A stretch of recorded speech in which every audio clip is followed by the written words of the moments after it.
Hey YouTubers, it's Charlie. Hopefully you guys have had a fun weekend of either seeing or maybe not seeing Fantastic Four. So I'm going to talk about some Easter eggs from that, but I really wanted to talk about Deadpool and X-Force. Yes, there is an X-Force movie that's in development. It's just kind of gotten pushed off to the side because of all the X-Men Apocalypse stuff going on right now. Before last year's Comic-Con in 2014, way before Deadpool footage leaked, before all that stuff happened, Fox announced the next several release dates for X-Men based movies. Part of that slate was X-Force being developed with the guy that did Kick-Ass 2, Jeff Wadlow. They hadn't really picked a director, they announced that they had hired Jeff Wadlow to start the script. Chase that timeline to December, and Rob Liefeld, X-Force creator, Deadpool creator, says that he's read a draft of the script. So, there is actually a draft of an X-Force movie out there. But within a couple days of that, Bryan Singer announced that they were making X-Men Apocalypse. So I think based on the success of Days of Future Past, Fox just shifted its priorities to put all of its eggs in that X-Men basket.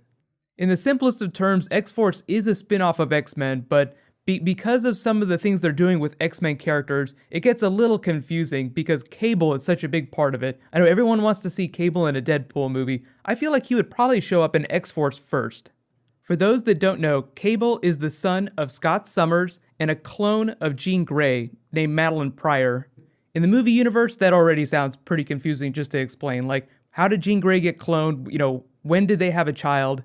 Well, just look at what they're doing with Jean Grey right now. Sophie Turner is the new Jean Grey, clearly not quite old enough to be having children. Scott Summers right now, they're in the 80s in X-Men Apocalypse. So it looks like the beginnings of their relationship. So children are way off in the distance. That is probably why X-Force got shelved, because Fox wants to use the Cable character, but it has to wait till he can logically rise from that universe, and they just did a big time travel movie.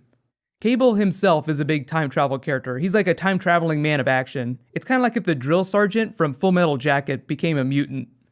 If you remember what the future timeline looked like in Days of Future Past, very post-apocalyptic, and then you have Age of Apocalypse in the comics, which is also, very similar post-apocalyptic timeline. Cable was born out of things like that, so that's why he's so hardcore. So until crazy shit goes down with Apocalypse, you can't get to Cable. So right now he's riding the bench, but I do think, within 2 or 3 years, they could totally do an X-Force movie. For the most part, it seems like Sophie Turner, these younger characters, they're trying to make them the new main cast. So when we see a sequel to X-Men Apocalypse, it'll be with these young characters again. So it just makes things a little more complicated with Cable, because it's if clearly they want to use all these really young characters, then how is it that you're going to explain this crazy child from the future hell-bent on taking down evil mutants when things have not gone crazy and you've just done a big time travel movie? So I think that they're just trying to put some distance between this and Days of Future Past. The other alternative would be to do an X-Force movie in another 2 years and then just bring Cable on, let him be Cable, and not completely explain who he is or who his parents are till the sequel movie. That'd be like a Game of Thrones situation where a lot of the audience has already read the stories, they know where he comes from, but the majority of the movie-going public has no idea who Cable's parents are. So he's just this mystery, crazy, hardcore character. If Game of Thrones can survive a situation like that, where a lot of the fandom has already read the story that they're doing, and it can still be super popular, I think that X-Men and X-Force can do it too. Because there is no way that they're going to do an X-Force movie without doing Cable. You guys can let me know, how do you think that they should explain Cable, his existence, when Jean Grey and Scott Summers are teenagers right now and they just did a time travel movie? I feel like if they went the hardcore comic book route, they would cast Liam Neeson as Cable, and he would show up doing a version of his Taken character. I have a very particular set of skills. Couldn't you just see him showing up and kicking Sophie Turner and all these young mutants in their asses? The other big thing about Cable is Strife. He's like an evil clone of Cable. I think they would sidestep him for quite a while. Maybe if they got to a third X-Force film, they could bring him out. But I feel like Cable, just at his core, works really good as this hardcore mutant drill sergeant fighting amongst the more hardcore factions of mutants. And as for rounding the cast out, the original lineup was Boom Boom, Cable, Cannonball, Domino, Feral, Shatterstar, and Warpath. There's also Sunspot and Siren, and we actually saw a couple of those characters in Days of Future Past, in the future timeline. So Bryan Singer actually kind of laid some of the track work for the original X-Force team.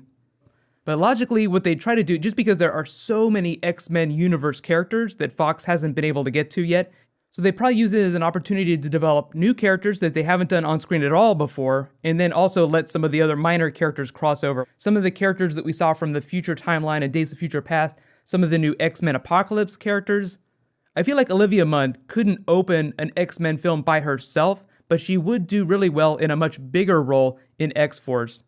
She's playing Psylocke, for those that didn't know. She didn't join X-Force till 2010, but I feel like depending on how strong the actors are that they get for X-Men Apocalypse, they can just help boost any X-Force spinoff that they do.